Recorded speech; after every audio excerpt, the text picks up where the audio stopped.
Welcome. My name is Lorenz. This is System Self, and today we're talking about authenticity. So the first question is, what is authenticity? In order to explore an understanding of what it means to be authentic, let's try to understand what it means to be authentic. I think this is maybe one of the biggest challenges in really exploring this subject. Gurdjieff talks about a person having personality and essence. And sometimes it's difficult to distinguish between those two because personality is often what we're identified with, and we can have many different personalities. One moment you're hot, the next moment you're cold, one moment you're hungry, the next moment you've eaten too much. There's a never-ending stream of these different I's in your head that are fighting for dominance, for who is you and who is right, and we're constantly cycling through these different versions of ourselves. So if that's the case, which one of those versions is you? What is the actual authentic you when it comes to the way that you bring yourself into the world? What does it mean to actually be? That's the question of authenticity. And maybe approaching that question really starts with asking the question, asking yourself, what does it mean for me to be authentic? Who am I? How can I show up in a world that is representative of who I am and that transcends these many different personalities that I might have, that transcends this sense of like, oh, I like this now, I don't like this now, all these different preferences. Are those preferences who you are? Is that how you're showing up in the world as you? But the second part of that about that is really inquiring into the nature of authenticity. Is authenticity all about you, or is it about the experience, the shared experience with another human being? Is it about you being authentic, or is it about an experience being authentic? The difference, it might seem subtle, but the difference is significant.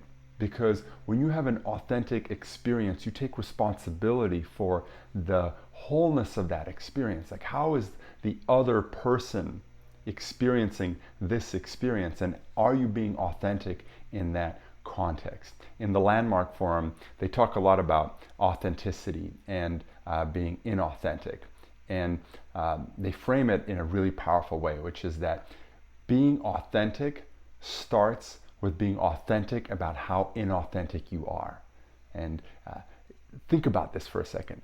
Being authentic starts with being authentic about how inauthentic you are. And they have a whole script that revolves around you showing up in relationships and basically just saying flat out, I've been pretending that blank. So taking responsibility. You have a situation, say you have a relationship with a close friend or with a parent where you're constantly feeling frustrated and you're really blaming that other person for what is coming up in the relationship. And so being authentic by really taking responsibility for your expectations, right? I've been pretending that blank my expectations in this relationship. And this is a very powerful way to begin to think about authenticity, not just in the context of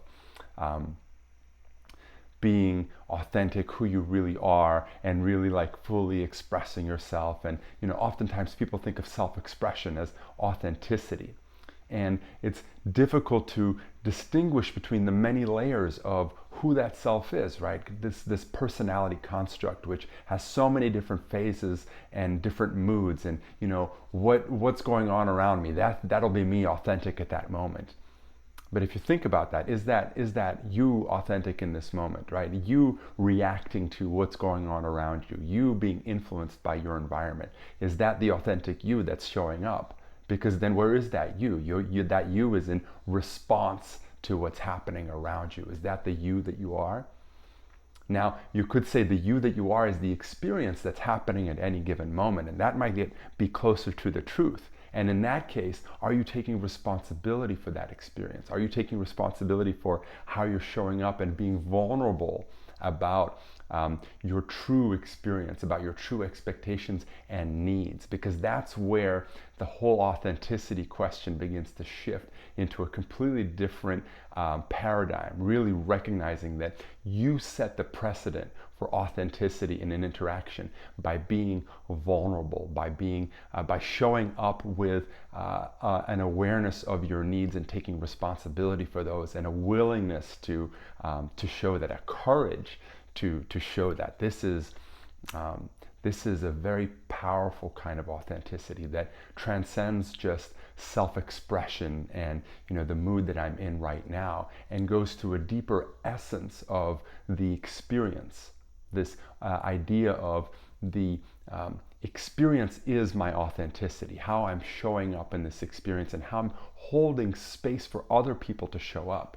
Because this is how an experience becomes authentic, is not just when you're authentic, but when the other person can actually be authentic. And what responsibility do you have for the authenticity of the other person? See, this puts a slightly different flip on that. What responsibility do you have for the authenticity of another person? And you could say none.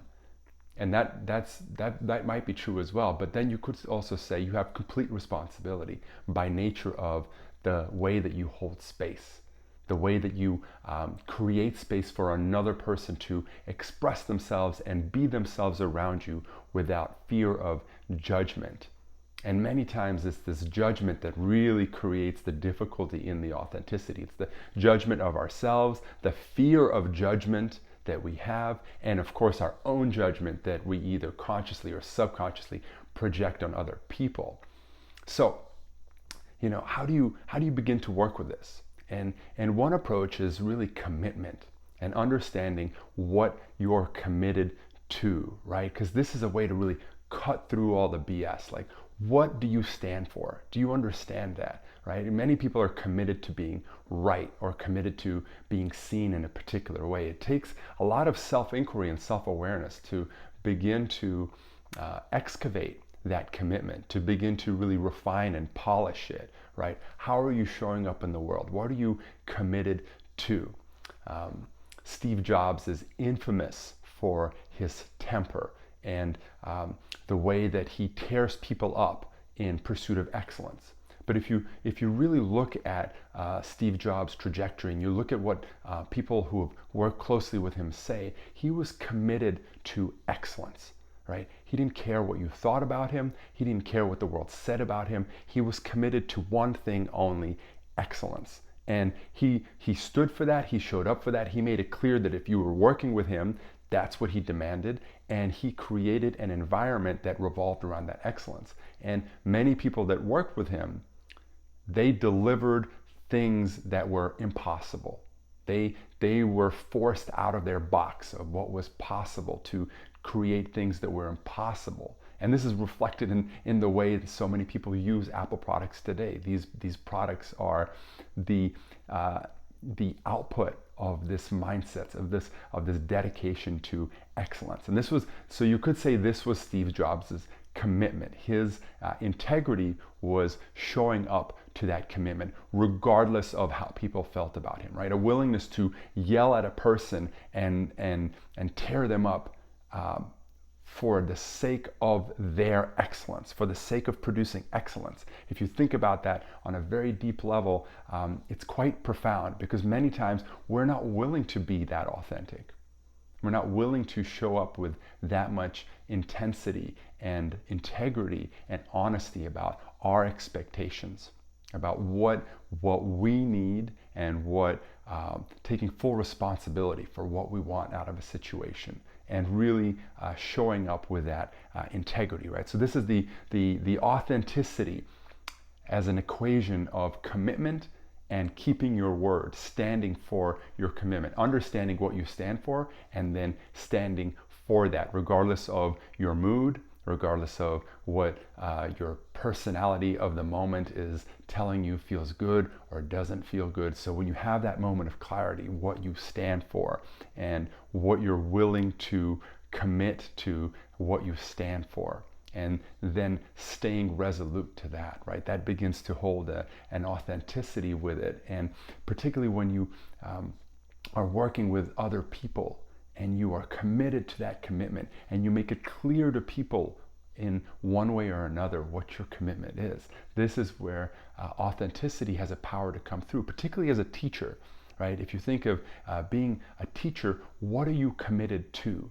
Are you committed to your students perceiving you in a particular way? Are you committed to having a particular kind of atmosphere in the room? Are you committed to the transformation of your students? And do you understand what you're willing to do to get there? Do you understand what each student needs? Are you willing to go into that inquiry? Are you willing to step out of your own comfort zone? Right? These are questions that don't necessarily have answers, but by asking them, you can begin to approach clarity and authenticity. One of my favorite movies is Whiplash, that in some ways it's a bit of a disturbing movie, but it's about a boy who's a drummer and he's committed to mastery. And he finds this teacher who is extremely demanding and it turns out extremely abusive. And he goes through a process that most people would judge as absolutely crazy and terrifying. But at the end of the movie, the boy breaks through to mastery. And him and the professor, they both see it and they both realize that that's what's happened. And so you walk away from that movie and you can judge the process, you can judge the professor and say, you know, he was crazy, he was abusive. But you could also ask yourself a question and say, well, maybe that professor actually knew what the boy needed and he was committed to delivering that. It's a controversial question because it requires so much self-awareness in your commitment. You know, with a person like Steve Jobs, is he crazy or is he committed? And is he committed to something beyond himself? And does he have the awareness to understand how to deliver on that, how to work with that, how to overcome himself, and how to learn at every step of that process? And are you committed to that level of authenticity and integrity in the work that you do? You know, have you invested the time to understand yourself at that level and understand what you are willing to show up for and stand for when you are with other people, or particularly if you're teaching other people or leading other people? And let's clarify for a moment. Every human being is a teacher.